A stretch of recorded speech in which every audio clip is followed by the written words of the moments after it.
Welcome to Playing Every Final Fantasy Kinda Gaiden, a vlog series covering spin-offs, alternate versions, and anything that doesn't fit into the format of the main show. Today we are talking about Final Fantasy Legend for the Game Boy. Today I am drinking another Sapporo. The big takeaway: Final Fantasy Legend 1, aka Makaitoshi Saga 1, sure is a video game. FFL is a really oddball game that is interesting because it's really weird, but in small scale ways. There's no experience points from battles. Humans grow via purchasing stat buffs. Monsters can be defeated and then eaten by your monster to possibly become a better monster. Sometimes a worse monster. Mutants are like Final Fantasy II on crack. Stat increases are given, maybe randomly. Maybe based on use? I don't know. They randomly gain and they randomly lose abilities. Enemies stack because, oddly enough, this is like a blobber. Probably the closest we've seen to a blobber in an early JRPG that's like, it's showing its roots to blobbers. You know, you're attacking like 4 of one thing at once, and some weapons will attack all of that one thing at once. Oddly enough, gold is a flat amount per enemy, so it's always like financially better to take on a big group.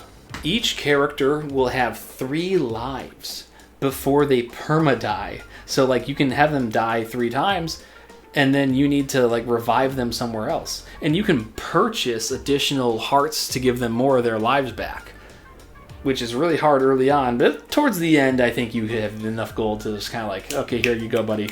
Get some hearts back in you. Your weapons, your items, your spell items all have like limited uses before breaking. You'll get a sword with 50 sword swipes before it breaks and you need to use something else. You will need the knowledge, that capital K knowledge I love to bang on about, to define all of these items, weapons, and skills, because the Game Boy just doesn't have the ability to be like, here's what it does. Realistically, I'm sure the manual would say what those all do, but there's a lot that you just have to like kind of suss out yourself or go look up. These systems are experimental, cool, and unique, but I don't think they fucking matter because the game is still kind of boring. There's 5 worlds to go through. Each of them have like a bespoke environment or biome attached to them. In between all these worlds is this huge tower that you have to climb up to get to the next world. And as a gap between each world is more tower zone. By the end of World 4, specifically the skyscraper in World 4, that's where the game starts to get like maybe a little bullshit. Climbing the final part of the tower is potentially soft lock difficult because you might need to save scum it, actually. Yeah, I did. Because and I should mention, this game does allow you to save anywhere, and that's a big thing. Not only for this game, but also like Saga games in general usually have that from what I've played so far. But you can climb the final tower, no problem. But going back down the final tower is like a encounter every single step. The entire time. So it's very funny because I feel like you could soft lock yourself unless you know to save scum, which thankfully it's a tool that's given to you. Also, speaking of weird things, mutant.exe broke for me at a certain point. Like my mutant just stopped working. They stopped gaining stats, they stopped gaining abilities, they stopped losing abilities.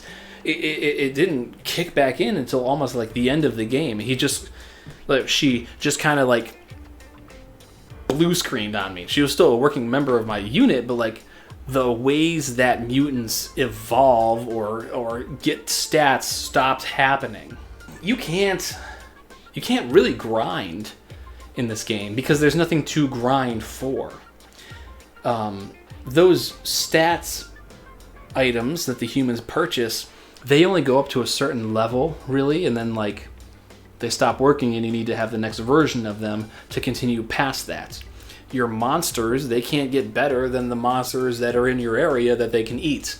Your mutants, I don't know, as we mentioned, your mutants just sometimes stop working. I don't know what to tell you. Even if I don't really care for this game, it is kind of insane to see this on the Game Boy, and on the Game Boy so early. This is a really early Game Boy release. It's this strange vibe of so many interesting ingredients being put into one pot. It's messy and disconnected to the point that it almost feels stronger because of that confusion that's going on. And honestly, it was a huge success. This was like the first million-selling game for Square because it was a early JRPG on the early parts of the Game Boy. Game Boy was hugely unsuccessful. People wanted an RPG on the Game Boy. SaGa came around, and at this point in Square's timeline, realistically, SaGa could be seen as the premier Square property. Final Fantasy 1, 2, maybe 3, I don't think so. Maybe 1, 2 are out, and fuck it, those numbers aren't doing shit. SaGa 1 just put 100 million on the deck. This was prime shit for Square, and it kind of was like, damn, the SaGa series to Americans have always felt like the second banana, but there was definitely a point in time where SaGa was the big dog because they were putting up the huge numbers. You wouldn't get Pokemon for another 6 fucking years or something. It's a really long time. As much as I kind of didn't really like this game, again, I found it really boring and tedious towards the back end.